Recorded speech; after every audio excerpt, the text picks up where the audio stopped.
Yes, I'm audible. Yes, sir. Okay, so gravitation हम complete कर चुके हैं. The next is solids, mechanical properties of solids. So this solids is chapter number 9 of NCERT.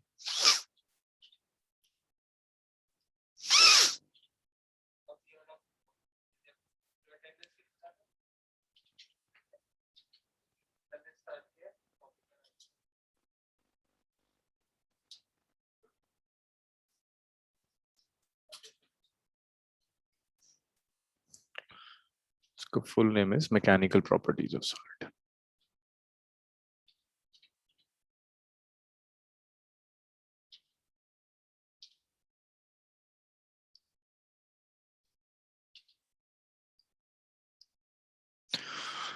So देखो mechanical properties of solids में आपको solid की elastic properties पढ़ती है कि अगर आपने कोई एक solid object Lee, let's say आपने एक रॉड ली और उस रॉड पर आप फोर्स अप्लाई करते हो, तो उस फोर्स की वजह से अगर वो रॉड मूव नहीं कर रही, वो रॉड कहीं फिक्स्ड है.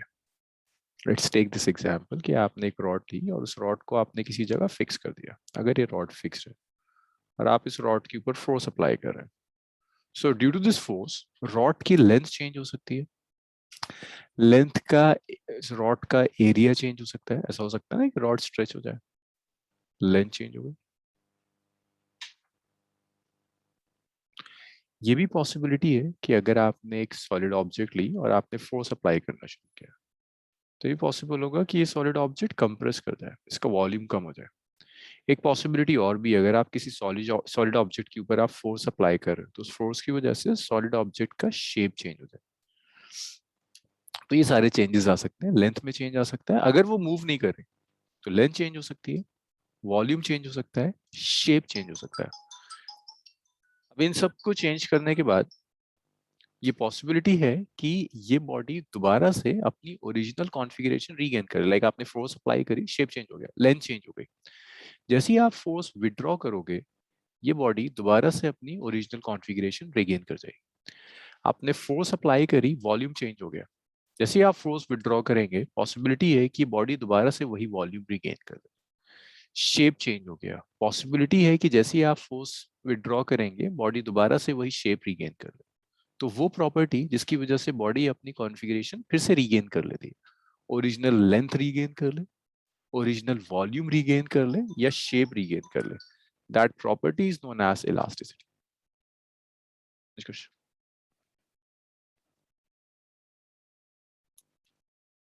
That property of the body is known as elasticity.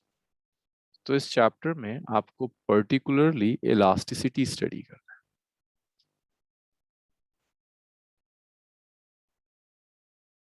Simple वो प्रॉपर्टी बॉडी की जिसकी वजह से बॉडी अपनी ओरिजिनल कॉन्फ़िगरेशन रीगेन कर सकती है, चाहे वो शेप हो, चाहे साइज हो, चाहे लेंथ हो. That's is elasticity. और वो बॉडी जो दोबारा से ओरिजिनल कॉन्फ़िगरेशन रीगेन कर लेती है, उस बॉडी को आप कहते हैं that is elastic body.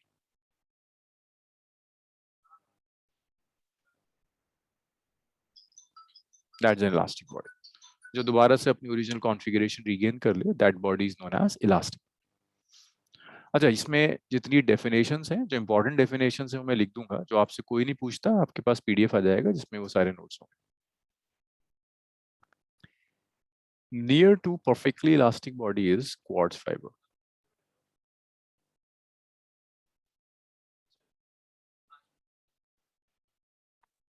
Near to perfectly elastic body is quartz fiber. Elasticity के बाद next property है which is known as plasticity. Plasticity वो प्रॉपर्टी है कि अगर बॉडी अपनी ओरिजिनल कॉन्फ़िगरेशन रीगेन नहीं कर सकती, तो जिस प्रॉपर्टी की वजह से वो अपनी ओरिजिनल कॉन्फ़िगरेशन रीगेन नहीं करेगी, that is known as plasticity. और वो बॉडी जो अपनी ओरिजिनल कॉन्फ़िगरेशन रीगेन ना कर पाए, that body is known as perfectly plastic और plastic body. One example of plastic body is wax. Like आप अगर वैक्स लो, वैक्स हीटेड, गर्म करो उसे और उसके बाद उस वैक्स को आप फोर्स अप्लाई करो. आपने जितनी लेंथ कर दी, आप छोड़ दो, वैक्स वहीं का वहीं रह जाएगा. वैक्स दोबारा से अपनी ओरिजिनल कॉन्फ़िगरेशन रिगेन नहीं करता. तो wax is an example of plastic body, while quartz fiber is an example of perfectly elastic. इसे जल्दी जल्दी प्लीज नोट कर लो।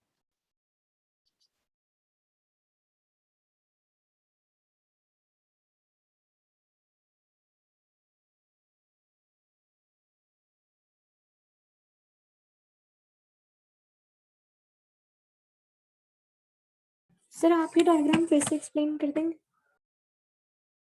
यस, जस्ट 1 मिनट कर।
हाँ, तो देखो ये डायग्राम सिर्फ ये बता रहे हैं कि अगर आपने एक बॉडी ली, कुछ वायर है, वायर की कुछ लेंथ है, आपने इस वायर पर फोर्स अप्लाई करी, इस फोर्स की वजह से वायर की लेंथ में चेंज आ जाएगा। ऐसे ही आप ये फोर्स विड्रॉ करेंगे, वायर दोबारा से अपनी ओरिजिनल कॉन्फ़िगरेशन रिगेन कर लेगी। That property is known as elasticity. Configuration तीन तरह से चेंज हो सकती है, लेंथ चेंज हो सकती है, वॉल्यूम चेंज हो सकता है, शेप चेंज हो सकता है। This property is known as elasticity, जिसकी वजह से बॉडी दोबारा से अपनी ओरिजिनल कॉन्फ़िगरेशन रिगेन कर। तो इलास्टिसिटी वो सिंपल प्रॉपर्टी है जिसकी वजह से बॉडी दोबारा अपनी ओरिजिनल कॉन्फ़िगरेशन रिगेन कर लेती है। That property is known as elasticity. वो बॉडी जो अपनी ओरिजिनल कॉन्फ़िगरेशन दोबारा से रीगेन कर ले, that body is known as elastic body. अब परफेक्टली इलास्टिक बॉडी कोई नहीं होती, ऐसी कोई बॉडी नहीं होती इसमें आप कितनी भी फोर्स अप्लाई कर दो और छोड़ दो और वो दोबारा से अपनी ओरिजिनल कॉन्फ़िगरेशन रीगेन कर दे। कुछ ना कुछ परमानेंट चेंजेस आ जाते हैं। Near to perfectly elastic body is quartz fibre. इसी तरह से प्लास्टिसिटी, प्लास्टिसिटी वो प्रॉपर्टी है जिसकी वजह से बॉडी अपनी ओरिजिनल कॉन्फ़िगरेशन रीगेन नहीं करेगी। और जो बॉडी प्लास्टिसिटी को ओबे करती है, that is known as plastic body. One example is wax. अब यहाँ जब कैलकुलेशन स्टार्ट होती है तो यहाँ पहला कॉन्सेप्ट आता है, the concept of deforming force.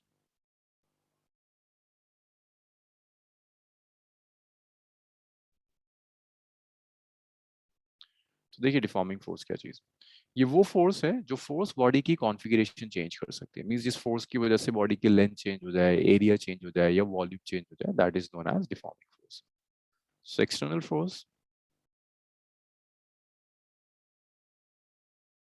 that can change configuration of body.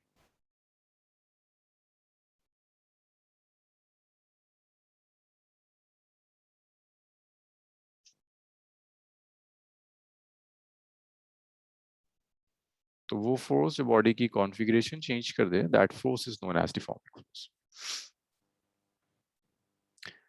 इसके बाद एक टर्म और आती है which is known as restoring force. तो देखो अगर आप एक वायर लो, लेट्स से आप स्प्रिंग का केस लो, आप या रबर ले लो, आपने रबर ली, रबर को स्ट्रेच किया और छोड़ दिया, रबर वापस अपनी ओरिजिनल कॉन्फ़िगरेशन पर आती है। जो फोर्स रबर की लेंथ, एरिया या वॉल्यूम में चेंज कर रहा होगा, that force is known as deforming force. और जिस फोर्स की वजह से रबर दोबारा अपनी ओरिजिनल कॉन्फ़िगरेशन रीगेन कर ले, that's restoring force. Force due to which body will regain its original configuration. Body will regain its original configuration. Sir deforming force internal भी तो हो सकती है। इंटरनल कैसे हो जाएगी? अगर किसी चीज में हम्म, अंदर से मतलब फोर्स अप्लाई हो रही हो। मतलब आप कोई बाहर से आप फोर्स अप्लाई करोगे, बॉडी खुद को तो फोर्स अप्लाई कर कर शेप चेंज कर नहीं सकती।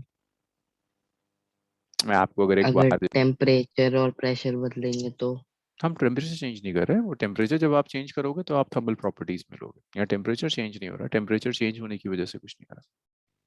और अगर आप प्रेशर भी चेंज कर रहे हो तो प्रेशर इज एक्सटर्नल टर्म ना, आप एक्सटर्नल फोर्स अप्लाई कर रहे हो जिसकी वजह से प्रेशर चेंज जी। हो रहा है। That's the restoring force. अच्छा, डिफॉर्मिंग फोर्स और restoring force both acts in opposite directions. So अगर मैं आपको ये रॉड लूंगा, एक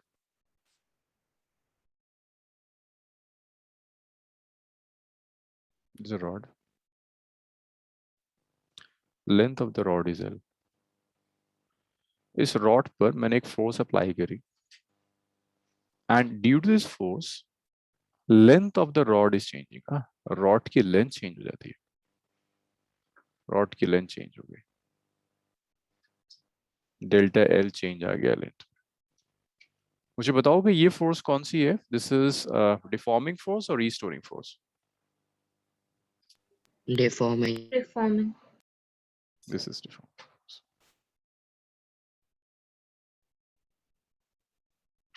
अब इस रॉड के अंदर एक फोर्स और आएगी जो फोर्स कोशिश करेगी कि रॉड अपनी ओरिजिनल कॉन्फ़िगरेशन रीगेन कर ले। That force is known as restoring force. That is known as restoring force. तो आप कह सकते हो कि डिफॉर्मिंग फोर्स और रीस्टोरिंग फोर्स एग्जैक्टली इक्वल हो। डिफॉर्मिंग और रीस्टोरिंग फोर्स दोनों की वैल्यू इक्वल होती है। जितनी आप डिफॉर्मिंग फोर्स अप्लाई करोगे उतनी ही रीस्टोरिंग फोर्स डेवलप होती है। चलिए इतना लिखिए यहां से।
ओके, ये बेसिक डेफिनेशंस थी। आगे जो भी हम करेंगे इसी को यूज करेंगे। यहाँ तक बताओ मुझे कोई डाउट?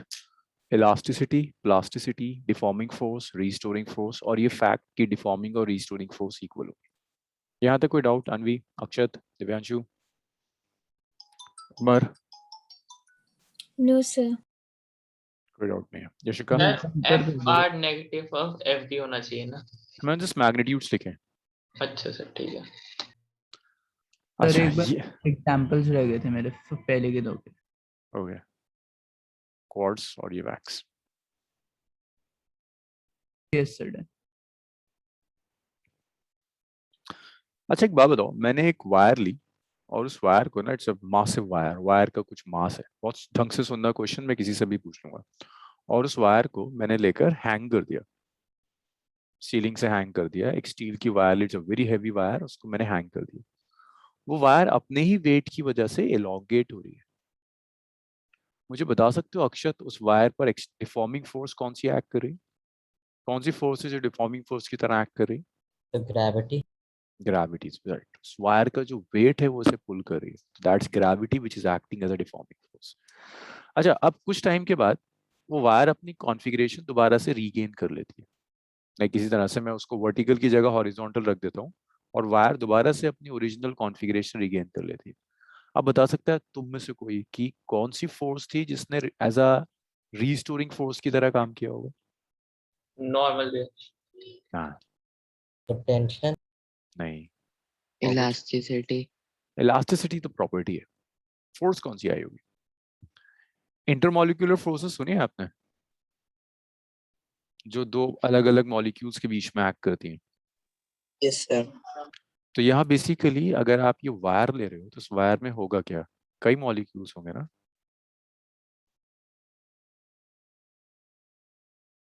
यही कई मॉलिक्यूल्स हैं, ये मॉलिक्यूल्स हैं। यही मॉलिक्यूल्स एक दूसरे को एक पुल करेंगे due to some restoring force, एक इंटरमॉलिक्यूलर फोर्स की वजह से, and that intermolecular force is known as restoring force. तो ये जो रीस्टोरिंग फोर्स है ये मॉलिक्यूल्स के बीच में जो फोर्स है उसकी वजह से आएगी। अच्छा, अब ये फोर्स कैसे एक्ट कर रही है उस पर डिपेंड करेगा कि चेंजेस क्या आ रहे हैं। लेंथ में चेंज आ सकता है, वॉल्यूम में चेंज आ सकता है, शेप में चेंज आ सकता है, उसके लिए डिपेंड करेगा कि फोर्स एक्ट कैसे करे। सो यहाँ जो हम फर्स्ट टर्म स्टार्ट करते हैं that is known as stress.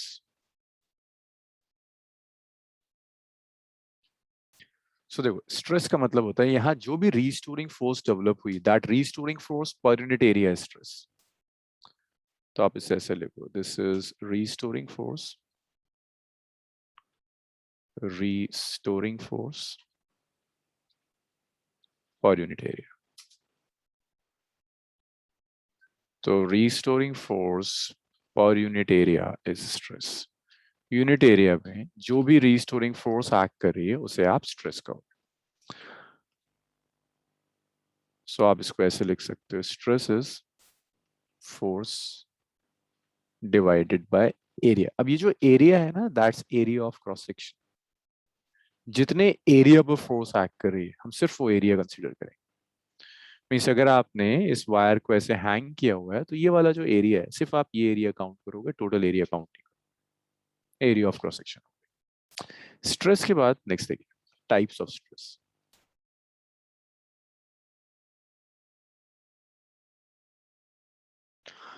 अब देखो, restoring and deforming forces are equal, तो हम लिखते रीस्टोरिंग फोर्स है, लेकिन जब भी हम न्यूमेरिकल्स करेंगे तो आपको खुद दिखेगा यार मैं कह तो रीस्टोरिंग रहा हूँ, लेकिन मैं एक्चुअल में जो भी फोर्स कंसीडर कर रहा हूँ that is a deforming force, because restoring and deforming are equal. Types of stress. So आप स्ट्रेस को दो बहुत ही ब्रॉड कैटेगरीज में डिवाइड कर सकते हैं। आप कह सकते हो कि जो स्ट्रेस होगी that stress could be longitudinal, और आप कह सकते हो कि जो स्ट्रेस होगी that stress will be could be shearing. These are two types of stress. Your stress could be longitudinal or your stress could be shearing. Longitudinal जो stress है, sorry not longitudinal, normal stress. एक stress है जो surface के normal act करेगी, एक sharing है जो बेसिकली टेंजेंशियल एक्ट करती है। एक स्ट्रेस होगी जो सरफेस पर टेंजेंशियल एक्ट करेगी, that is sharing stress. Normal stress को फर्दर आप दो कैटेगरीज में डिवाइड कर सकते हैं। आप कह सकते हैं नॉर्मल जो स्ट्रेस होगी this could be longitudinal, means वो स्ट्रेस जिसकी वजह से लेंथ में कुछ चेंज आएगा, और it could B bulk, like जिसकी वजह से वॉल्यूम में कुछ चेंज आएगा। अब लॉन्गिट्यूडनल को भी फर्दर आप दो पार्ट्स में डिवाइड कर सकते हैं। एक टेंसाइल हो सकती है जिसकी वजह से लेंथ इंक्रीज करती है,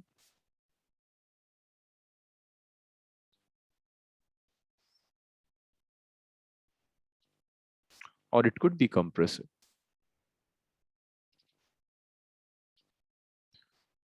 मींस लेंथ डिक्रीज करती है।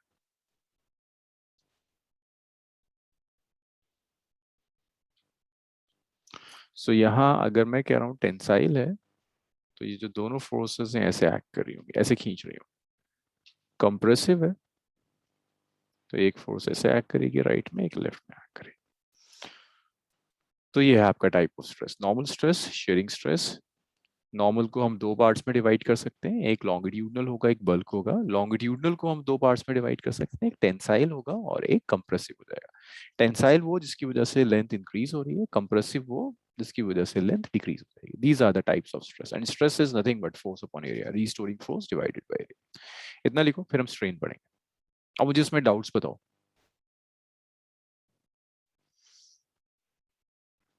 फर्स्ट बुक के कंपेरेबल ना सेकंड बुक में सिर्फ एक टॉपिक आएगा and that topic is yours fluid, fluid mechanics. No so not fluid, waves, जो थोड़ा सा कॉम्प्लिकेटेड होगा। Solids, fluids, thermal, in fact SHM भी बहुत ज्यादा टफ नहीं है। वेव्स से कुछ चीजें थोड़ी सी टफ हो जाती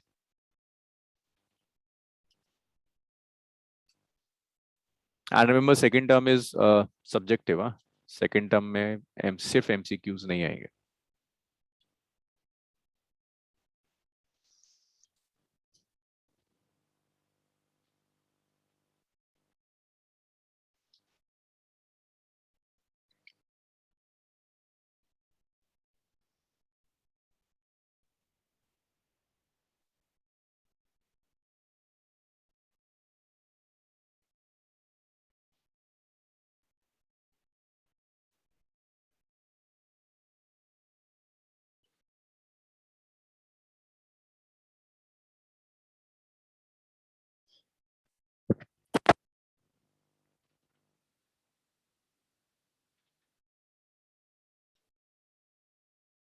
लॉन्गिट्यूडनल मींस लेंथ चेंज होती है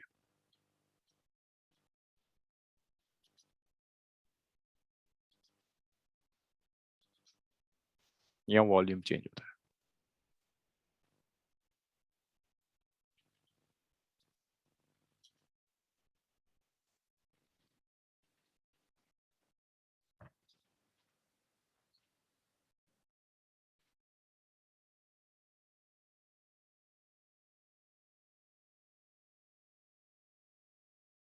इतना नोट किया सबने? Munib, Yashika? Yes sir. Okay, next देखिए। The next term is strain. देखिए स्ट्रेन का क्या मतलब। अगर आप किसी भी ऑब्जेक्ट के ऊपर स्ट्रेस अप्लाई करेंगे तो उसकी कॉन्फ़िगरेशन में चेंज आ सकता है। कॉन्फ़िगरेशन में चेंज क्या हो सकता है? लेंथ चेंज हो सकती है, वॉल्यूम चेंज हो सकता है, शेप चेंज हो सकता है। तो जब कॉन्फ़िगरेशन में चेंज आएगा ना तो आप कहोगे कि स्ट्रेन डेवलप हो रही है। तो strain is related to change in configuration and you measure it as the ratio of change in configuration, change in configuration divided by original configuration.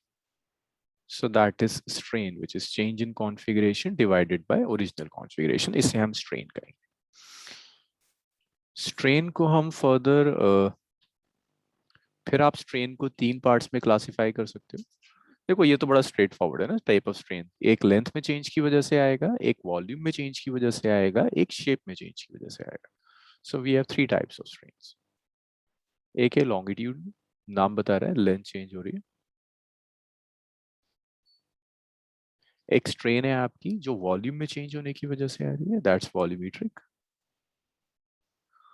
और एक है शेप में चेंज होने की वजह से आ रही है and that is shearing strain. These are the three types of strain. अच्छा मुझे बता सकते हो स्ट्रेस की यूनिट क्या होनी चाहिए? एसआई यूनिट ऑफ स्ट्रेस कोई बताएगा मुझे पूरी बैच में? स्ट्रेस की यूनिट न्यूटन पर मीटर स्क्वायर। न्यूटन पर मीटर स्क्वायर। और इसी को आप क्या कह सकते हो? पास्कल। लिख लो सर। एक बार टाइप्स ऑफ स्ट्रेस में से कुछ समझ नहीं आया। जी टाइप्स ऑफ स्ट्रेस जो था उसमें समझ नहीं आया मुझे सही से। अच्छा, एसआई यूनिट होगी न्यूटन पर मीटर स्क्वायर और पास्कल। पहले इसको लिख लो फिर टाइप ऑफ स्ट्रेस बता सकते। स्ट्रेस कब आएगी? जब आप फोर्स अप्लाई करोगे, है ना। आप किसी भी ऑब्जेक्ट पर आप फोर्स दो तरह से अप्लाई कर सकते हैं ना। एक तो नॉर्मली अप्लाई कर सकते हो, एक टेंजेंशियली अप्लाई कर सकते हो। तो अगर आप नॉर्मली अप्लाई कर रहे हो, एक नॉर्मल स्ट्रेस हो जाएगी, एक स्ट्रेस होगी जो टेंजेंशियल अप्लाई करने के बाद आएगी। यहाँ तक हुआ? Normal means perpendicular to the surface. Like अगर ये मोबाइल फोन है मेरा, मैं इस पे दो तरह से फोर्स अप्लाई कर सकता हूँ, एक ऐसे अप्लाई कर सकता हूँ नॉर्मली, और एक ऐसे अप्लाई कर सकता हूँ टेंजेंशियली इस फेस। सो दो तरह के स्ट्रेस होंगे, एक नॉर्मल और एक टेंजेंशियल। यहाँ तक आया सीम? Yes sir. नॉर्मल स्ट्रेस को फर्दर आप दो पार्ट्स में क्लासिफाई कर सकते हैं। नॉर्मल स्ट्रेस लॉन्गिट्यूडनल हो सकती है, मीन्स ऐसी हो सकती है कि लेंथ चेंज कर दे, और नॉर्मल बल्क हो सकती है, मीन्स ऐसी हो सकती है जो वॉल्यूम चेंज कर दे। तो दो तरह की लॉन्गिट्यूड नॉर्मल मिलेगी आपको, एक लॉन्गिट्यूडनल जो लेंथ चेंज करे, एक बल्क जो वॉल्यूम चेंज करे। और ये जो लॉन्गिट्यूडनल भी है ना, फर्दर इसे आप दो पार्ट्स में क्लासिफाई कर सकते हैं। इट कुड बी टेंसाइल और it could B compressive. Tensile means ये लेंथ इंक्रीज कर देगी, पॉसिबल है। कंप्रेसिव में ऐसा हो सकता है कि ये लेंथ को डिक्रीज कर दे। लाइक यही वायर है मेरे हाथ में, पेन है, मैं इसको ऐसे खींच सकता हूँ, लेंथ इंक्रीज हो जाएगी, दैट्स टेंसाइल। मैं इसको ऐसे कंप्रेस कर सकता हूँ, लेंथ डिक्रीज हो जाएगी, कंप्रेसिव। हाँ जी, अब आया? इसी तरह से स्ट्रेन चेंज इन कॉन्फ़िगरेशन में आप हमारी जब मैम ने क्लास में पूछा था कि फोर्स प्रेशर का भी फॉर्मूला फोर्स अपॉन एरिया होता है और स्ट्रेस का भी तो डिफरेंस पूछा था, तो फिर मैम ने बोला कि वो इंटरमोलिकुलर का डिफरेंस होता है। तो सर बस यही होता है कि वो देखो, इंटरमोलिकुलर फोर्स आप होती है। खुद देखो यार, दोनों फोर्स अपॉन एरिया, दोनों आप कह सकते हो stress is a type of pressure. फर्क यहाँ से आता है, जब आप स्ट्रेस लेते हो तो आप कहते हो रीस्टोरिंग फोर्स। अभी हमने डिस्कस किया था रीस्टोरिंग फोर्स क्यों आती है, इंटरमोलिकुलर फोर्स है ना, मॉलिक्यूल्स की वजह से।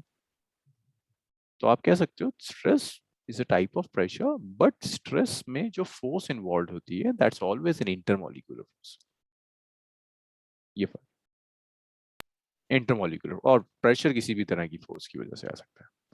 स्ट्रेन है change in configuration by original configuration. Strain को आप तीन पार्ट्स में डिवाइड कर दोगे, it could be longitudinal, it could be volumetric, और इट कुड बी shearing। अच्छा, यूनिट बताएगा कोई मुझे, स्ट्रेन की यूनिट क्या होनी चाहिए? Unitless. Strain is a unitless quantity, इतना लिख लो। फिर हुक्स लॉ करेंगे।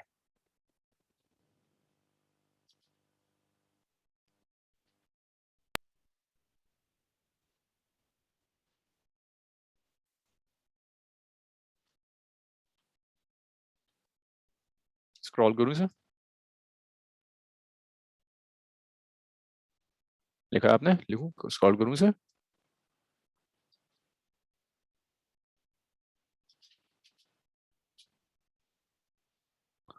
सेम सेम चीज है ना, like change in configuration means हो सकता है लेंथ में चेंज आया, तो चेंज इन लेंथ पे ओरिजिनल लेंथ यूनिटलेस हो जाएगा।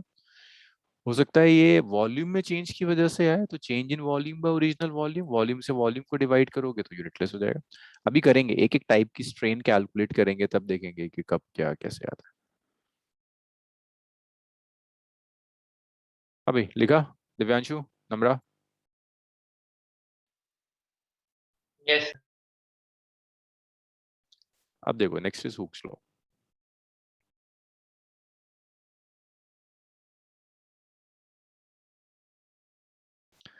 नम्रा मुझे बताओ कि अगर एक बॉडी के ऊपर मैं स्ट्रेस अप्लाई कर रहा हूँ और स्ट्रेस इंक्रीज कर रहा हूँ, तो स्ट्रेन पर क्या फर्क पड़ेगा? मैंने एक रॉड ली, उस पर स्ट्रेस अप्लाई करनी शुरू करी और मैं ग्रेजुअली स्ट्रेस इंक्रीज कर रहा हूँ, स्ट्रेन पर क्या फर्क पड़ेगा नम्रा?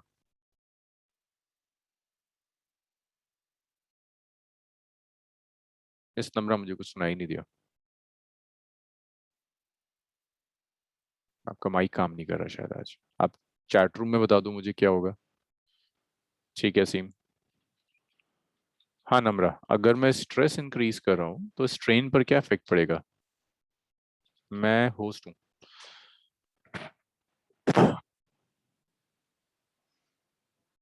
नम्रा का कोई आंसर नहीं है। अनवी मुझे बताओगी, अगर मैं स्ट्रेस इंक्रीज कर रहा हूँ कैसे चेंज होगा? मैं कह रहा हूँ स्ट्रेस इंक्रीज कर रहा हूँ तो स्ट्रेन कैसे चेंज होगी? यस नम्रा, राइट, स्ट्रेन इंक्रीज हो जाएगी। सो यही हुक्स लॉ कहता है। हुक्स लॉ कहता है कि जो स्ट्रेस होगी with in elastic limit,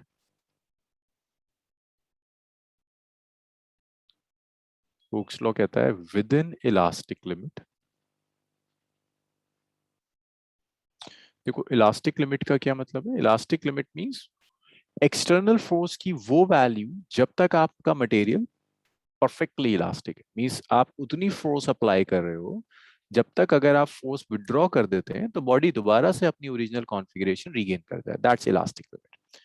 within elastic limit जो स्ट्रेस होगी it's directly proportional to strain. देखो इंक्रीज तो स्क्वायर के साथ भी कर सकती है, ऐसा भी हो सकता है कि स्ट्रेस स्ट्रेन के स्क्वायर के प्रोपोर्शनल, वो तो अब भी है, आप स्ट्रेस बढ़ा रहे हो स्ट्रेन इंक्रीज होगा, बट ये हुक्स लॉ नहीं है। हुक्स लॉ कहता है अगर इलास्टिक लिमिट है तो स्ट्रेस और स्ट्रेन प्रोपोर्शनल है, विच मींस मैंने स्ट्रेस डबल कर दी तो स्ट्रेन डबल हो जाएगी, स्ट्रेस मैंने 10 टाइम्स कर दी तो स्ट्रेन 10 टाइम्स हो जाएगी, दैट प्रोपोर्शनल। और जब आप प्रोपोर्शनल का साइन हटाओगे then we use a constant, that constant is E into strain।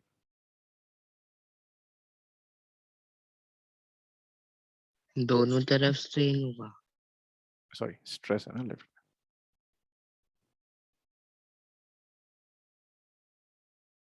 ये जो E आप यहाँ यूज कर रहे हो that E is known as bulk modulus. ये E सॉरी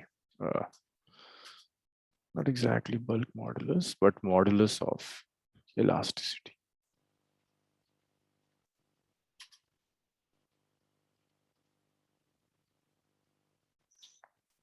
अगर मैं ग्राफ प्लॉट करूं स्ट्रेस वर्सेस स्ट्रेन ग्राफ, मैंने एक्स एक्सिस पर स्ट्रेन लिया, वाई एक्सिस पर अगर मैंने स्ट्रेस लिया हुआ है, तो stress versus strain graph would be a straight line. ये स्ट्रेट लाइन ग्राफ होगा, stress versus strain would be a straight line graph.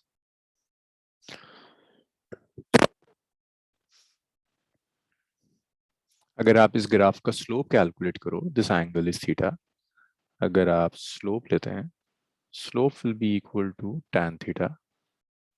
tan theta देखो क्या मिलेगा, it's perpendicular upon base, so perpendicular is stress, base is strain. अनवी stress by strain क्या होगा इस equation से? स्लोप देखो स्ट्रेस बाय स्ट्रेन आ गया, कितना होगा स्लोप अनवी? सर आइडिया नहीं। अरे यहाँ देखो दोबारा से देखो, stress is E time strain. Sir modulus of elasticity. हाँ आइडिया नहीं का क्या मतलब है? Stress by strain is equal to E right, modulus of elasticity. तो अगर आप इस ग्राफ का स्लोप लोगे तो वो स्लोप आपको मॉडुलस ऑफ इलास्टिसिटी देगा। अब देखो मॉडुलस ऑफ इलास्टिसिटी आपको बताता क्या है? मॉडुलस ऑफ इलास्टिसिटी बताता है कि कोई भी मटेरियल कितना ज्यादा या कितना कम इलास्टिक होगा। जो इलास्टिक प्रॉपर्टी है किसी भी मटेरियल की वो मॉडुलस ऑफ इलास्टिसिटी बढ़ाएगा। कि अगर मैं स्टील ले लूं और मैं आयरन ले लूं, दोनों की इलास्टिसिटी में कुछ डिफरेंस होगा, वो जो डिफरेंस होगा इलास्टिसिटी में that is given by modulus of elasticity. For different materials modulus of elasticity की अलग अलग वैल्यूज होंगी। जैसे अलग अलग मटेरियल की डेंसिटी अलग होती है, ऐसी अलग अलग मटेरियल की मॉडुलस ऑफ इलास्टिसिटी की वैल्यू अलग। चलिए लिखिए।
याद है कोई डाउट? दिव्यांशु, अक्षत, नो सर। ये शुरू ऐसे ही होता है, मतलब इसमें सिर्फ एक यंग्स मॉडुलस हम पढ़ेंगे, इसमें खूब कैलकुलेशंस होंगी, उसके अलावा बहुत कैलकुलेशंस नहीं है।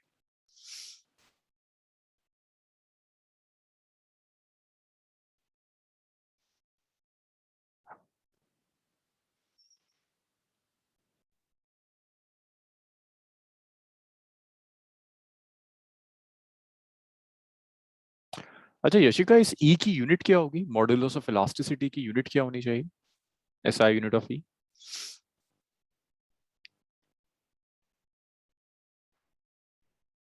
जशिका, ई की एसआई यूनिट क्या होगी? सर न्यूटन पर मीटर स्क्वायर। यस, स्ट्रेन तो यूनिटलेस है, तो SI unit of E is right, good. SI unit is Newton per meter square.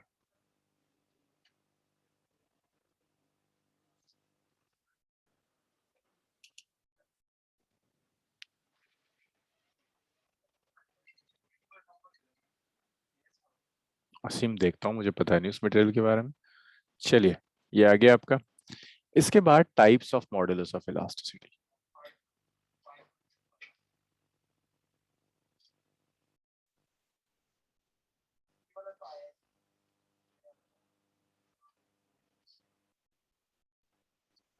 Types of modulus of elasticity. So types of modulus of elasticity में दो types हैं। तो types of modulus of elasticity में आपके पास दो तरह के modulus होते हैं। एक होता है, तीन तरह के मॉडुलस होते हैं इनफैक्ट। एक होगा यंग्स मॉडुलस,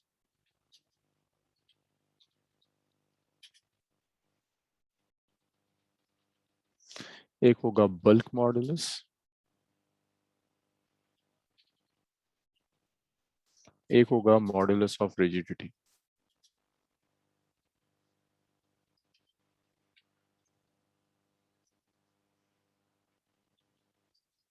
सो ये तीन तरह के मॉडुलस ऑफ इलास्टिसिटी है, Young's modulus, bulk modulus and modulus of rigidity. एक लेंथ में चेंज से रिलेटेड है, एक वॉल्यूम में चेंज से रिलेटेड है, एक शेप में चेंज से रिलेटेड है। चलो इसको भी लिख लो, फिर यंग्स मॉडुलस से स्टार्ट करते हैं। Majority of calculations, majority of numericals आपको यंग्स मॉडुलस से मिलेंगे।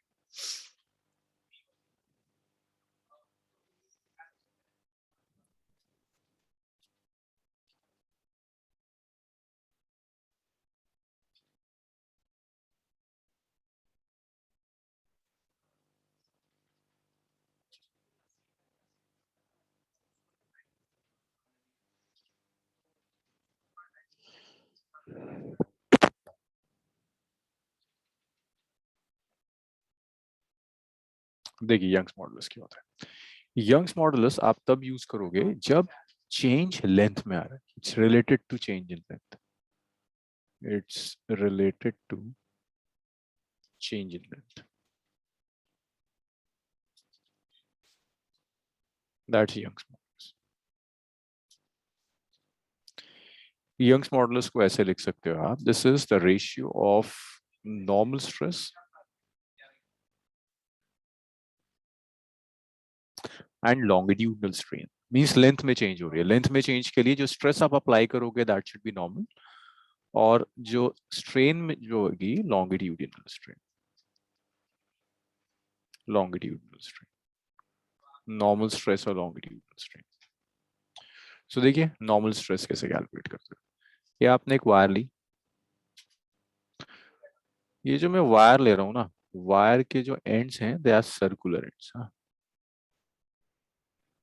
सो एंड्स का जो एरिया है दैट एरिया इज ए, कुछ आप फोर्स अप्लाई करते हो, ये फोर्सेस है, फोर्स एरिया के परपेंडिकुलर है। और मैं पूरा एरिया नहीं ले रहा, I am taking just area of cross section. तो आप यहाँ लिखोगे जो नॉर्मल स्ट्रेस होगी, normal stress is force divided by area. Now that's second equation. इसके बाद आप लॉन्गिट्यूडनल स्ट्रेन कैलकुलेट कर सकते हो। देखो जब आप फोर्स अप्लाई करोगे ना, इनिशियल इसकी लेंथ थी कुछ एल, आपकी फोर्स अप्लाई करने की वजह से बहुत पॉसिबिलिटी है कि इसकी लेंथ इंक्रीज कर दे। फोर्स अप्लाई किया आपने और इसकी लेंथ में चेंज आ गया, इसकी लेंथ में जो चेंज आया that change is delta L. Length change हो रही है, लॉन्गिट्यूडनल स्ट्रेन कैलकुलेट करेंगे। उन्हें भी यहाँ चेंज इन कॉन्फ़िगरेशन क्या है? Sir delta L. Original configuration L. अब आप लिख सकते हो Young's modulus is stress over strain. Normal stress क्या है आपका? Force upon area. तो आप 2 और 3 को 1 में रख दीजिए। सो आप पूछ रहे थे ना असीम ये यूनिटलेस क्यों होगा? देखो change in length divided by original length, length से लेंथ कैंसिल हो रहा है, it's a unitless quantity. Stress is force upon area, strain is delta L into L. So that's Young's modulus, F into L by A into delta L. अब इसमें छोटे छोटे से characteristics देखो, यंग्स मॉडुलस किन किन फैक्टर्स पे depend करता है? Depends upon nature of material, nature of material पे डिपेंड करेगा। It depends on nature of material.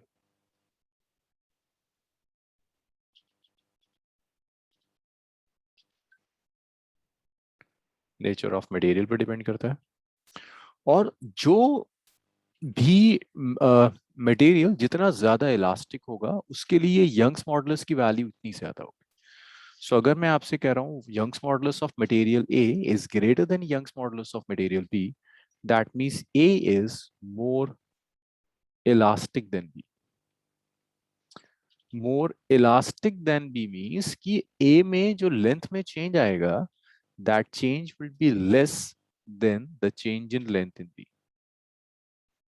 जो मटेरियल जितना ज्यादा इलास्टिक होगा उस मटेरियल में for a given stress strain कम डेवलप होती है, यंग्स मॉडुलस की वैल्यू ज्यादा होगी। For example if I take the case of steel and rubber, Young's modulus of steel is greater than the Young's modulus of rubber. मुझे बताओगे किस for a given stress किसकी length में कम change आएगा? स्टील की लेंथ में कम चेंज आएगा या रबर की लेंथ में कम चेंज आएगा? अक्षत। स्टील। हाँ जी अक्षत, किसकी लेंथ में कम चेंज आएगा for the same level of stress? Akshat. Sir steel. Steel में कम चेंज आएगा। Change in length of steel is less than the change in length of rubber. This is the meaning, this is what you can derive from the value of Young's modulus. अच्छा, इसके बाद Young's modulus में अब कुछ चीजें और देखना। ये जो फोर्स F है ना, यहाँ ये फोर्स F अगर आप एक वायर ले रहे हो then it can also be tension. अगर वो वायर में आपसे यूज करा ले तो ये टेंशन भी हो सकती है, जो टेंशन आपने लॉज ऑफ मोशन में पढ़ा था। तो याद रखिएगा दिस फोर्स F टेंशन भी मिलेगी आप। चलिए इतना लिखना शुरू कीजिए और मुझे इसमें डाउट्स बताते जाइए। We'll do numerical on it.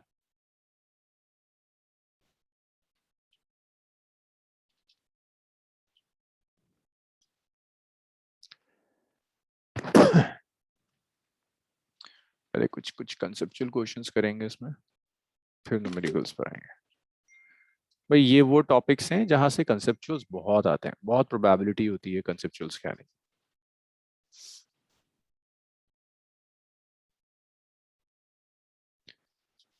नहीं असीम, आज भी नहीं हो पाएगी।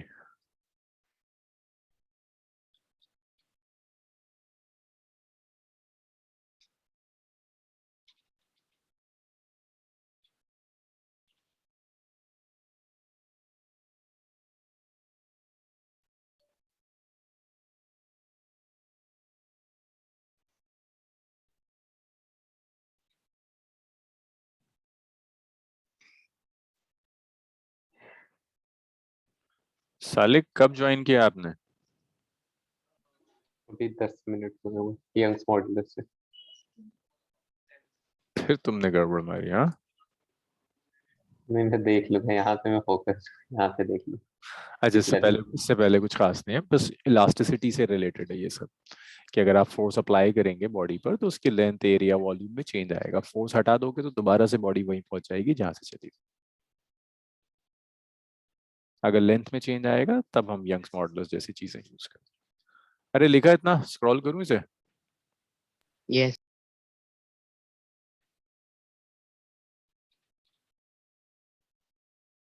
एक मिनट के लिए सर बस ऊपर थोड़ा लगा सा दो। है। ओके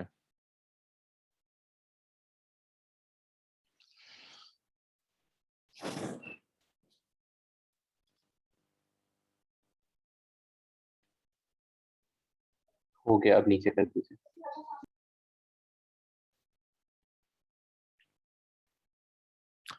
सो पहला काम एक फॉर्मूला बेस्ड न्यूमेरिकल करेंगे। I just want to know कि ये फॉर्मूला आपको यूज करना आया या नहीं आया। याद रखना ये जो फोर्स है कभी ये वेट हो सकता है, कभी ये टेंशन भी हो सकती है।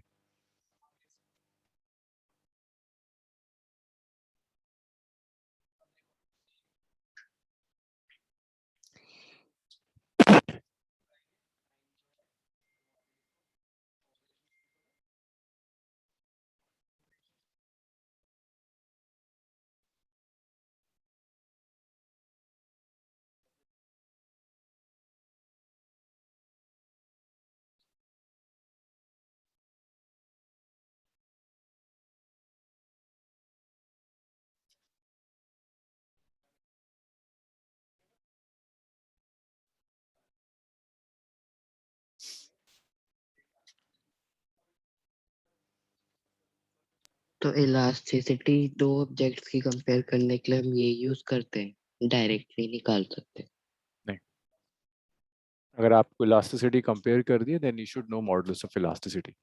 और आपको ये भी पता हो कि आप इलास्टिसिटी किस कॉन्टेक्स्ट में कंपेयर कर रहे हो, लेंथ में चेंज में, एरिया वॉल्यूम में चेंज में, शेप में चेंज में, किस कॉन्टेक्स्ट में आप इलास्टिसिटी देकर, वो भी आपको पता होना चाहिए before it.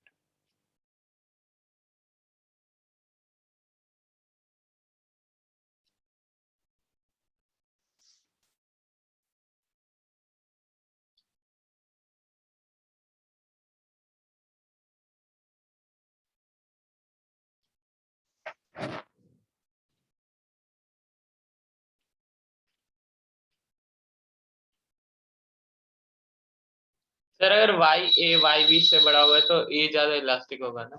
जी, ए ज्यादा इलास्टिक। और सर उस केस में एल डेल्टा एल ए का कम होगा। कम हो जाएगा। ऐसे स्टील रबर से ज्यादा इलास्टिक है, तो स्टील की लेंथ में कम चेंज होगा for the same applied force as compare to rubber.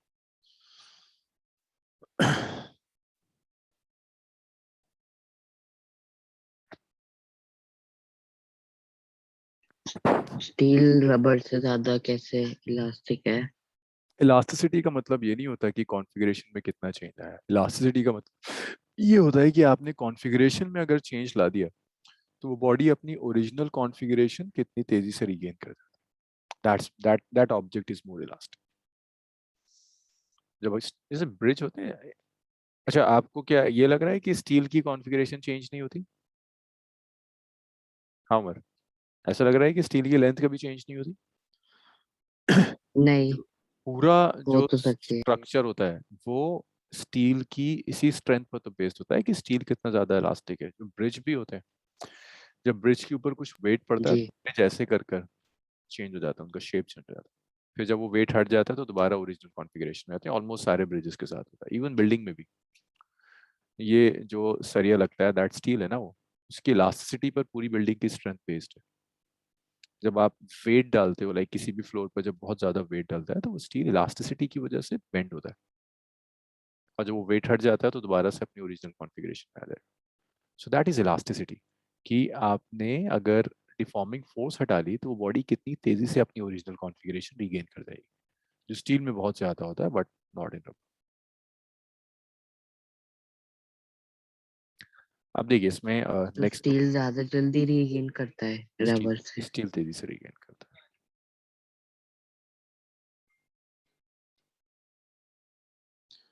Next question देखो। सो पहले इस कंसेप्चुअल क्वेश्चन से पहले आप मुझे ये फॉर्मूला बेस्ड करके दिखाओ। अगर ये गलत आया ना आपका तो फिर मैं दोबारा से ना जिसका गलत आएगा उसे मैं फर्स्ट बुक पढ़वाना शुरू कर दूंगा। मतलब आई एक्सपेक्ट कि इतना पढ़ाने के बाद तो छोटी छोटी चीजें आप सीख जाओगे। ये जो फोर्स है दैट्स 100 न्यूटन। ये जो हमने यूज किया है सिलेंड्रिकल, इसका रेडियस है, रेडियस इज 2 मीटर। इसकी लेंथ है, length is let's say 10 metre. और फोर्स अप्लाई करने के बाद जो चेंज इन लेंथ आ रहा है,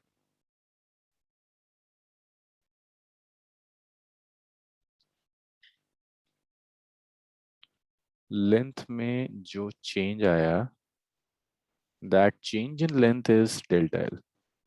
और ये डेल्टा एल आपको दिया हुआ है दैट इज 2 मीटर। तो मैं आपसे सिर्फ इतना पूछ रहा हूँ कि मुझे यंग्स मॉडुलस कैलकुलेट करके बता दो।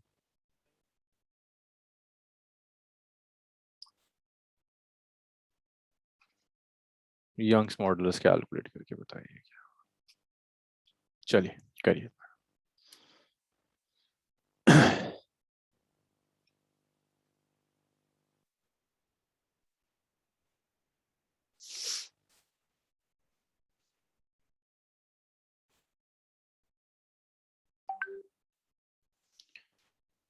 देखो इसमें कुछ गड़बड़ मत करना प्लीज, एग्जैक्ट आंसर आना चाहिए। छोटी सी कैलकुलेशन है। चलो नंबर का कुछ आया आंसर।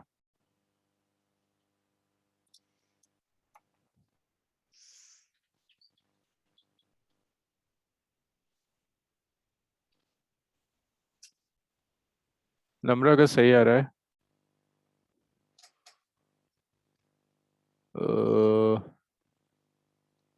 उमर का गलत है। तो यार आप लोग ये फॉर्मूला बेस्ड चीज गलत करोगे और इतना टाइम लोगे। अक्षत, दिव्यांशु, सालिक का भी गलत है। Radius is 2 metre. हाँ, इट्स रेडियस इज 2 मीटर।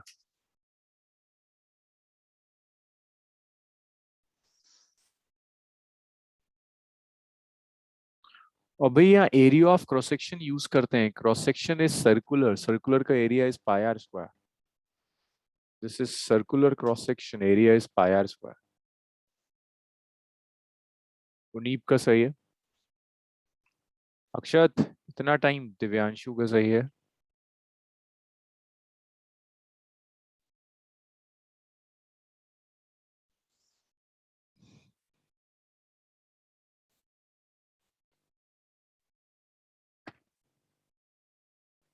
अक्षत गलत आ रहा है। यशिका, अनवी,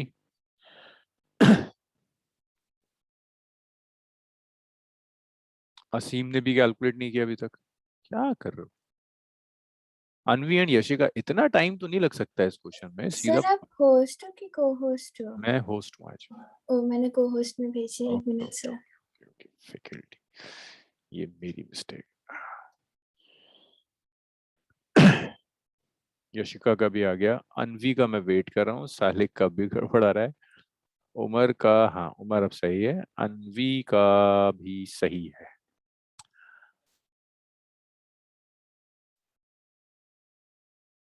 अच्छा सी, देखिए सुनिए, यंग्स मॉडुलस जो होता है ना, इट्स फोर्स अपॉन एरिया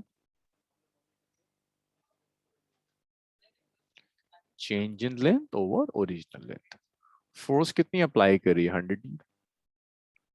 भाई एरिया क्या होता है? पाई आर स्क्वायर होता है ना एरिया। जो एरिया होगा, that area is pi r square. So it's pi into 2 का whole square. So that's 4 pi metre square. So area को आप लिख सकते हैं, it's 4 pi. Change in length, length में जो चेंज आया that's 2। Original length is 10। So अगर मैं कैंसिल करना चाहूँ तो 25 और 5 125। 125 बाय पाई, इट्स न्यूटन पर मीटर स्क्वायर। सालिक ठीक हुआ अब? जी। ओए अक्षत, 2000 कहाँ से पहुंच गया? Just force upon area del 12 by L, that's 1000 by 8 pi। लिख लीजिए इसको। धीरे धीरे स्टैंडर्ड बढ़ाएंगे। हाँ, ये तो सीधा साधा था। मतलब इसमें ऐसा भी क्वेश्चन पूछ सकता है कि वो आपको यंग्स मॉडल्स दे दे और आपसे कहे हो कि चेंज इन लेंथ निकालो। Again one line calculation. और याद रखना, टोटल सरफेस एरिया नहीं लेते, we always use area of cross section. जो भी एंड्स होंगे उन एंड्स का एरिया लेता है।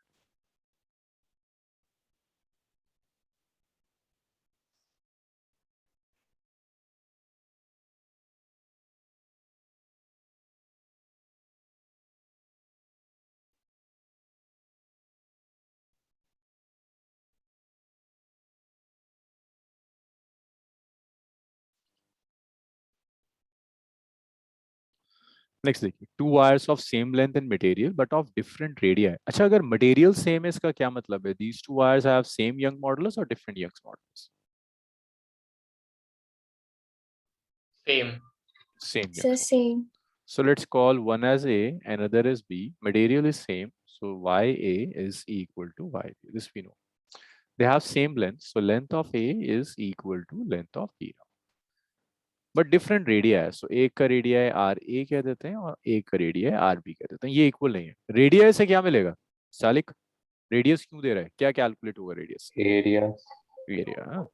सो पहले का area of cross section A का मिल जाएगा पाई आर ए स्क्वायर, और दूसरे का एरिया ऑफ क्रॉस सेक्शन होगा पाई आर बी स्क्वायर। चलो इतना तो पता है मुझे। और both carry the same load. Same load का क्या मतलब है? इस पूरे एक्सप्रेशन में और कौन सी टर्म है जो सेम आएगी? कहाँ गई, कहाँ गई? फोर्स। फोर्स। ना, सेम लोड, तो दोनों के लिए फोर्स भी same. So F A is equal to F. तो आपसे सबसे पहले कह रहा है will the stress strain extension in them be same और डिफरेंट। स्ट्रेस सेम होगी, स्ट्रेन सेम होगी, एक्सटेंशन सेम होगा या अलग होगा।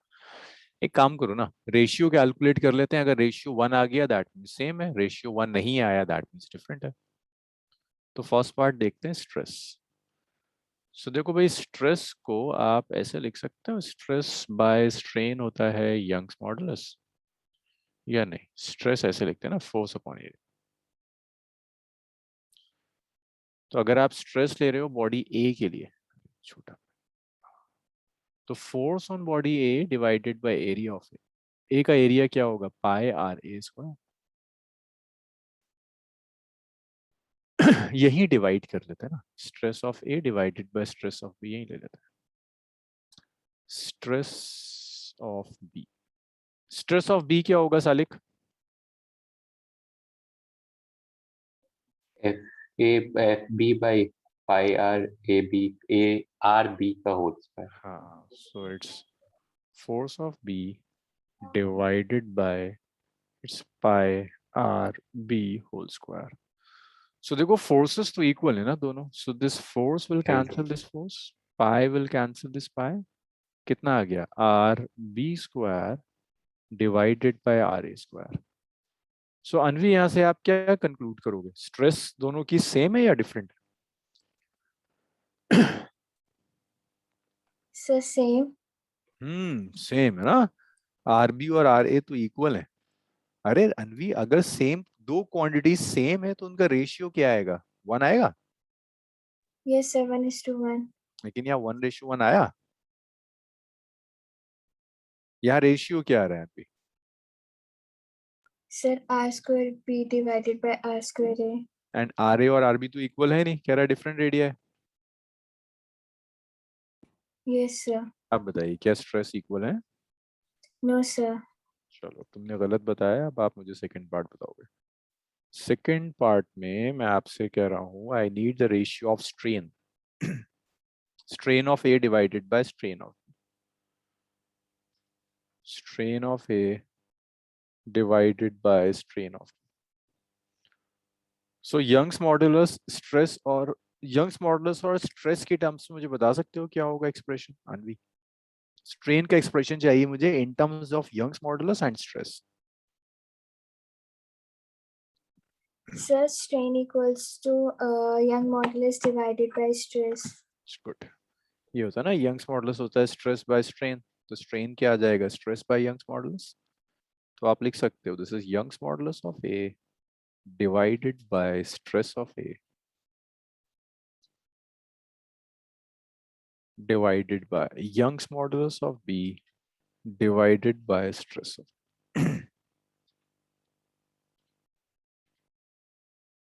Young's modulus equal है दोनों के, it's cancelled out। तो ये क्या आ जाएगा, stress of B divided by the stress of A।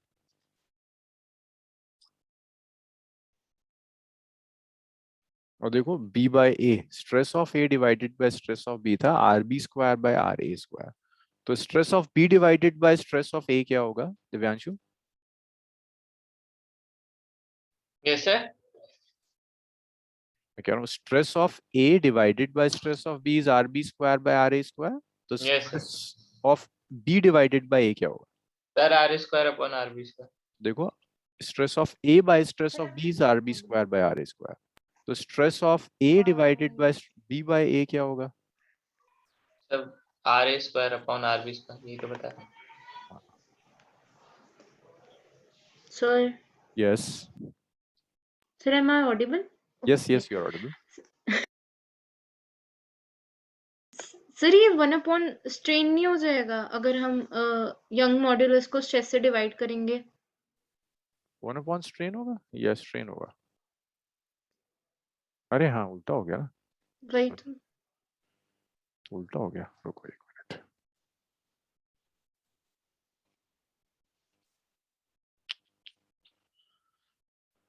हाँ तो स्ट्रेन होगा stress by Young's modulus.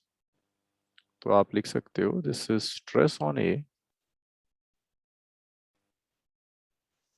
divided by Young's modulus of A divided by stress of B divided by Young's modulus of B gets cancelled out. Stress of A by stress of B हम निकाल चुके हैं RB square by RA square. तो अरे strain का भी वही ratio आ गया RB square by RA square. आप वैसे डायरेक्टली भी सोच सकते थे stress and strain are directly proportional, so जो रेशियो स्ट्रेस का होगा वही स्ट्रेन का आना चाहिए. थर्ड क्या रहा है, चेंज इन कॉन्फ़िगरेशन. अक्षत मुझे बताओगे चेंज इन कॉन्फ़िगरेशन को कैसे कैलकुलेट कर सकते हैं? चेंज इन लेंथ कह रहा है, extension means change in length. Akshat कैसे कैलकुलेट करेंगे एक्सटेंशन?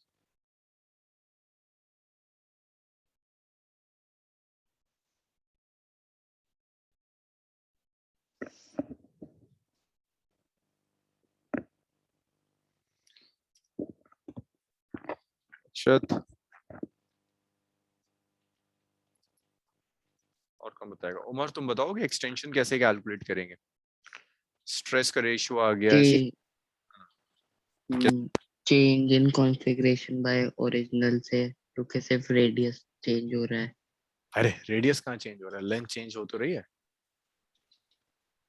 और जब तुम स्ट्रेच करोगे, जब तुम फोर्स अप्लाई करोगे तो लेंथ में तो चेंज आएगा ही आएगा ना. तो दो मटेरियल है. जी, change of delta L by L. भाई देखो स्ट्रेन होता है, strain is change in length by original length. अगर मैं आपसे कह रहा हूँ चेंज इन लेंथ कैलकुलेट कीजिए तो ये आएगा स्ट्रेन मल्टीप्लाइड बाय एल. मैं आपसे कहता हूँ चेंज इन लेंथ कैलकुलेट कीजिए in body A, so that is strain developed in A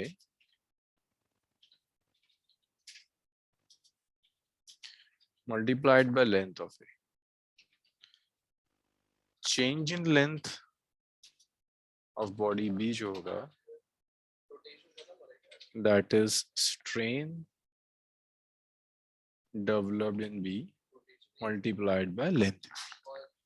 तो देखो strain in A by strain of B तो हम निकाल चुके हैं RB square by RA square. LA और LB इक्वल है तो ये कैंसिल हो जाएंगे. Since LA is exactly equal to it, so that gets cancelled out. So strain का ratio आ रहा है. Strain का ratio था RB square by RA square. तो change in length in A divided by change in length in B is strain A और strain B, RB square by RA square. So इस type के questions के अच्छे chances होते हैं कि ये आ जाए, आपको कुछ मिल जाए B square by A square. So मैंने यहां से ना यहां सब्स्टिट्यूट करा RB square by RA square. चलिए इसको लिखिए और मुझे बताइए अगर यहाँ कहीं कुछ डाउट है.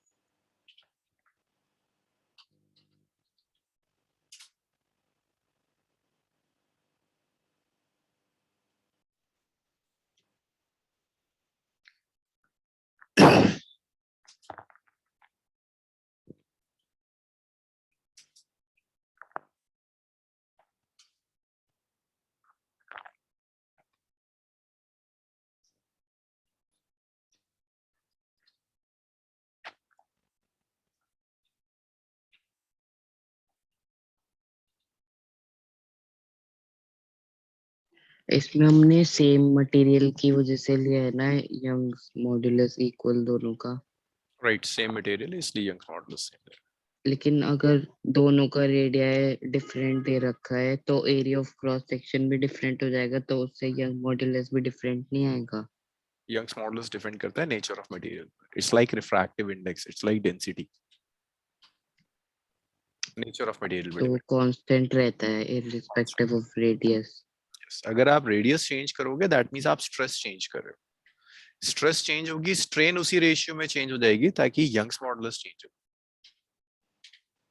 यंग्स मॉडुलस तब जी. चेंज होगा जब आप मटेरियल चेंज कर रहे हैं या आप एरिया टेम्परेचर चेंज कर रहे हैं. सो अभी तो हम टेम्परेचर तो चेंज ही नहीं कर रहे हैं. जी.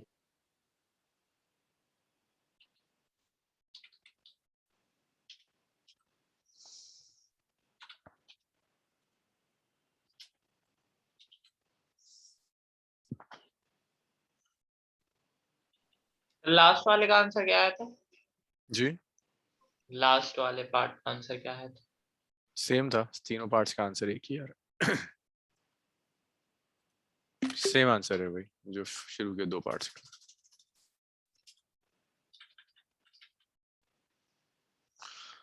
ये तो मैंने आपको दिखा दिया है कि ऐसे कैलकुलेट करते हैं, अदरवाइज आप डायरेक्टली भी सोच सकते थे कि stress and strain are directly proportional. तो जो भी स्ट्रेस में चेंज आएगा वही स्ट्रेन में चेंज आएगा। स्ट्रेन और change in length are directly proportional, तो जो स्ट्रेन है वो चेंज इन लेंथ हो। बस मैंने करके दिखा दिया एक पार्ट।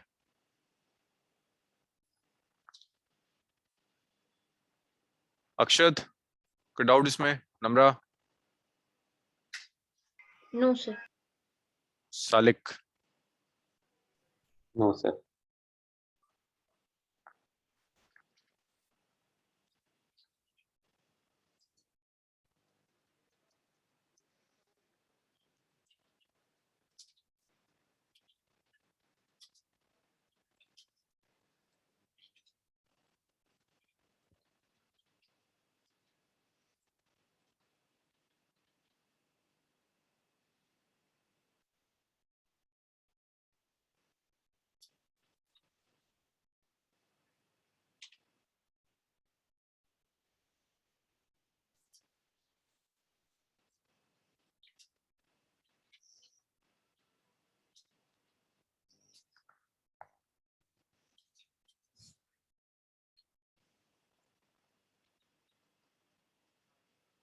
अच्छा इसमें ना सिलेबस में काफी चीजें डिडक्ट हो गई हैं।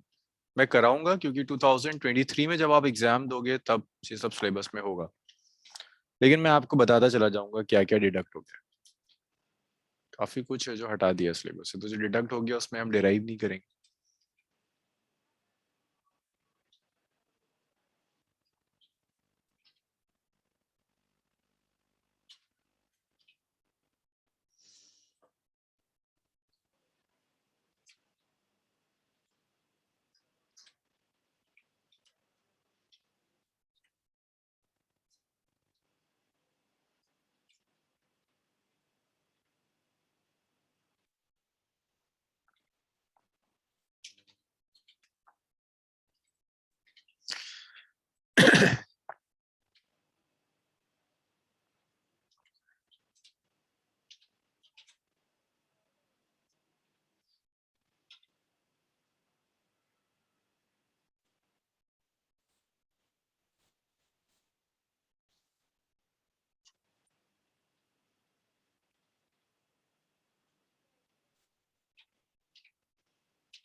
चलिए इस क्वेश्चन को लिखिए, इसे साथ में सॉल्व करते हैं। एक काम करना है, इसे ना लिखकर एटलीस्ट एक रफ स्केच बनाना। कंपोजिट वायर का मतलब है कॉपर और स्टील मिक्स्ड है, ऊपर कॉपर है नीचे स्टील है। एक रफ स्केच एटलीस्ट बनाओ, इसमें सॉल्व साथ में करें। अनवी रफ स्केच हो जाए तो मुझे बताइएगा। पहले क्वेश्चन लिख लीजिए प्लीज, इंपॉर्टेंट क्वेश्चन है, आना चाहिए आपको ये।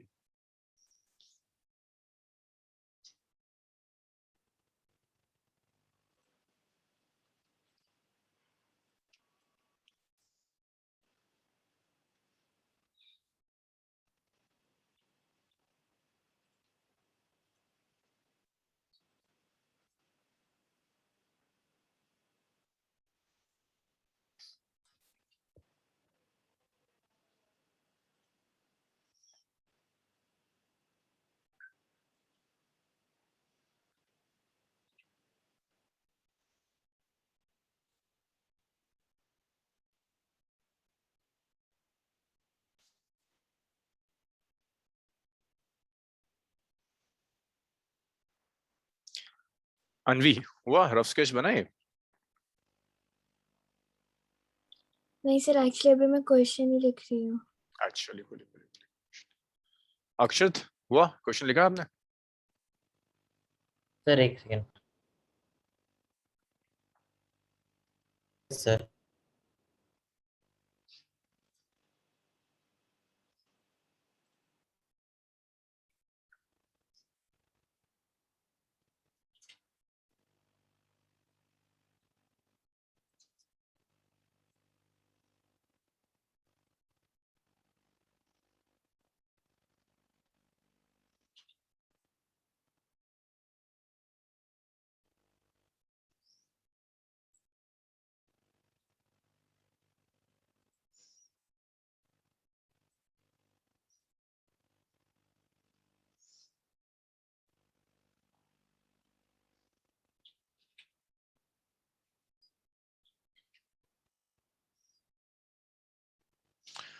सो देखिए एक कॉपर और एक स्टील वायर है। कॉपर वायर की लेंथ है 2.2 मीटर और स्टील वायर की लेंथ है 1.6 मीटर। और देखो ये दोनों ही वायर्स मासलेस हैं। मासेस होते तो गिवन होते। अंडर अ लोड और कुछ लोड लगा रखा है, मींस यहाँ कुछ फोर्स लगाई हुई। अब देखो जब आप फोर्स अप्लाई करोगे तो दोनों में एक्सटेंशन होगा। अब जरा लैंग्वेज पढ़कर मुझे दिव्यांशु बताना ये 0.7 mm एक्सटेंशन किस में दिया हुआ है? कॉपर में एक्सटेंशन है, स्टील में है, या टोटल एक्सटेंशन दिया है? दिव्यांशु।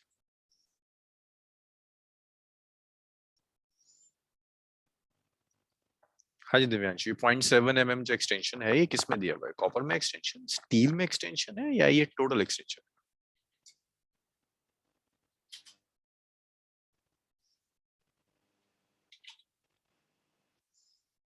नंबर कैसे? टोटल टोटल एक्सटेंशन है, दोनों में मिलाकर जो एक्सटेंशन होगा। वायर में है ना एक्सटेंशन, ये तो ना कह रहा है सिर्फ स्टील के अंदर है। वायर तो स्टील और कॉपर का कॉम्बिनेशन है, तो उसने आपको दिया है extension in copper plus extension in steel is 0.7 mm। यहाँ जो मेजर न्यूमेरिकल्स होते हैं 0.7 mm दिया हुआ, तो आप इसको ऐसे लिख सकते हो, change in length in copper plus change in length in steel is 0.7 into 10 raised to the power -3. That's first equation. अब वो आपको यंग्स मॉडुलस दिया है, देखो कॉपर का भी यंग्स मॉडुलस दिया है, स्टील का भी यंग्स मॉडुलस दिया है। वो आपसे पूछ क्या रहा है क्वेश्चन? लोड। लोड मींस यहाँ पर कौन सा वेरिएबल है? Force.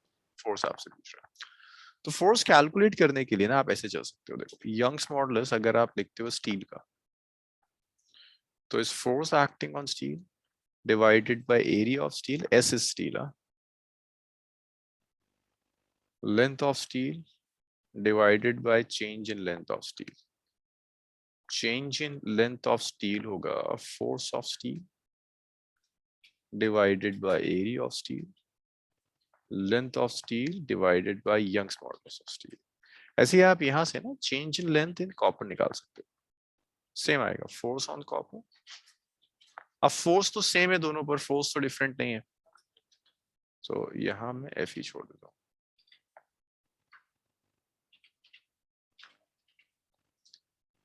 Area of copper, length of copper divided by Young's modulus of copper, that is equation number 3 और ये equation number 2। आप एक काम कर सकते हैं, 2 और 3 दोनों को 1 में रख दीजिए, दोनों 2 और 3 को उठाकर 1 में रख दीजिए।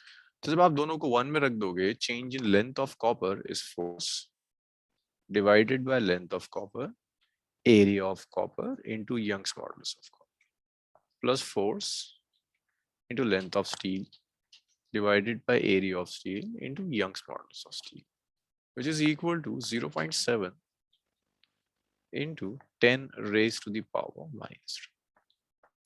अब आप यहाँ वैल्यूज, आपको F चाहिए ना, आप सारी वैल्यूज रख सकते हो। देखो एरिया होगा πr², सब डेटा दिया है। अब मैं एक्सपेक्ट करूंगा कि आप खुद कैलकुलेट करेंगे और मैं नेक्स्ट स्टार्ट करूँ।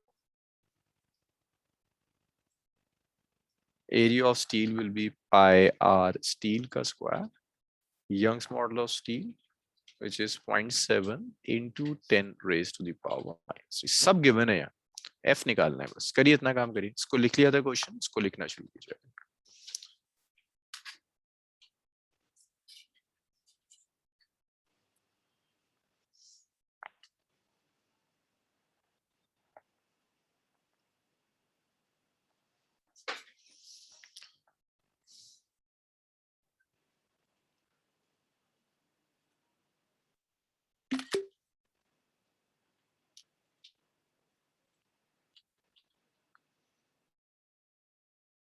लिखना शुरू।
Yes, please.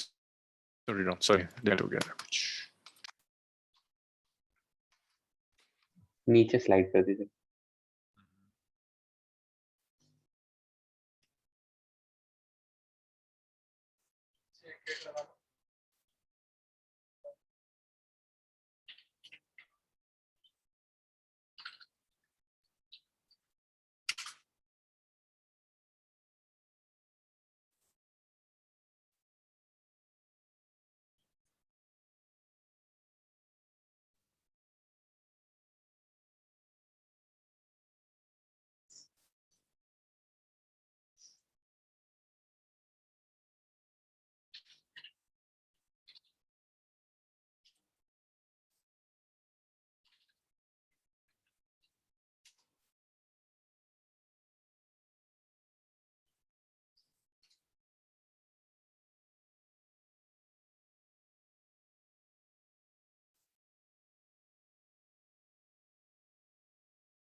नोट किया सबने?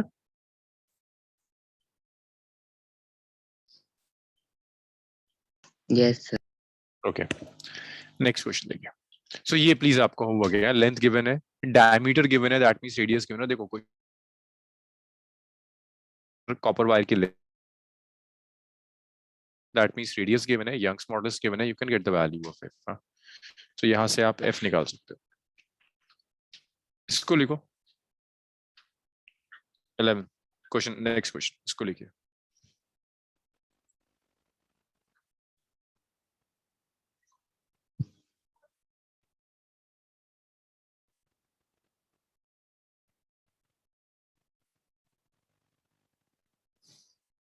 यहाँ मुझे जरा ढूंढ के बताओ कि डिफॉर्मिंग फोर्स कौन सी है, जिसे हम एफ कहते हैं यंग्स मॉडुलस के एक्सप्रेशन में.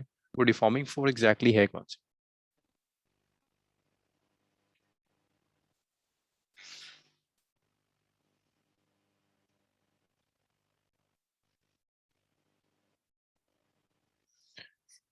इसमें कुछ इलोंगेशन हुआ है, वो इलोंगेशन आपको कैलकुलेट करना है. मैं सिर्फ ये पूछ रहा हूँ कि मुझे बता सकता है यहाँ पर डिफॉर्मिंग फोर्स कौन सी है, कौन सी फोर्स है जिसकी वजह से लेंथ चेंज हो रही है. क्वेश्चन पढ़ो और मुझे. Gravity. mg. The gravity. Yes, right, very good. Weight. अब वेट जो है ना, देखो वेट एक्ट करता है अगर एक बॉडी पॉइंट मास नहीं है तो वेट उसके सेंटर पर एक्ट करेगा. वेट यहाँ नहीं एक्ट करता. रॉड है ना पूरी, अगर एक पॉइंट होता तो आप लिखते इट्स mg, बट अगर इतनी बड़ी रॉड है तो कहाँ लिखोगे mg? सेंटर पे लिखोगे mg. वेट सेंटर पर एक्ट करता है, यहाँ वेट एक्ट कर रहा हो. तो अगर ये सेंटर है तो ऊपर वाला पोर्शन कितना हो जाएगा, कितनी होगी लेंथ? L/2. नीचे वाले की भी जो लेंथ होगी L/2. तो यहाँ डिफरेंस ये है, अगर एक बॉडी अपने वेट की वजह से ही स्ट्रेच कर रही है, सो जो फोर्स होगी that force is W, but जो ओरिजिनल लेंथ होगी ना वो L नहीं रहेगी. ओरिजिनल लेंथ होती है जहां बॉडी सस्पेंडेड है वो, और जिस पॉइंट पर आप फोर्स अप्लाई कर रहे हो उस पॉइंट तक के सेपरेशन को आप ओरिजिनल लेंथ L/2 कहते हैं. तो यहाँ जो ओरिजिनल लेंथ है that original length is L/2 now, not L. तो यंग्स मॉडुलस के एक्सप्रेशन में जब आप लिखते हो ना its force by area into change in length by original length, तो आप फोर्स को लिख सकते हो W. Area is area, change in length हम कैलकुलेट कर लेंगे, but original length is L/2. तो यहां से you can get the value of delta L now. Delta L is W/A L/2 into I. This is delta L. W/A into L/2 into Y. ऐसे आप delta L निकालेंगे. तो याद रखना अगर एक बॉडी अपने वेट की वजह से स्ट्रेच कर रही है, इसमें दो मेथड्स होते हैं. That's a direct shortcut method. Either you use this method or you can use complete integration. Second method भी करेंगे, पहले इतना लिख लीजिए, आज तो नहीं हो पाएगा. Modulus is over. अब सिर्फ बल्क मॉडुलस और मॉडुलस ऑफ रिजिडिटी बचता है, और कुछ डेफिनेशंस होती हैं यहाँ कर्व्स के बेसिस पर. तो hopefully will finish it in the next class, then will start fluids. बस इतना सही चैप्टर है. छोटे छोटे चैप्टर्स. मेजर जो न्यूमेरिकल्स आते हैं वो मेजर न्यूमेरिकल्स यंग्स मॉडुलस से मिलेंगे. टाइप ऑफ न्यूमेरिकल्स बहुत हो जाएंगे Young's modulus. Comparative bulk modulus और मॉडुलस ऑफ रिजिडिटी से कम को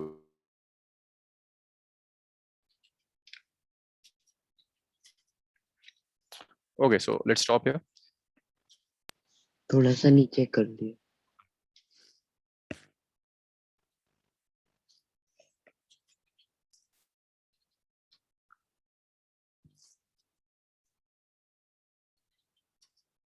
हो गया।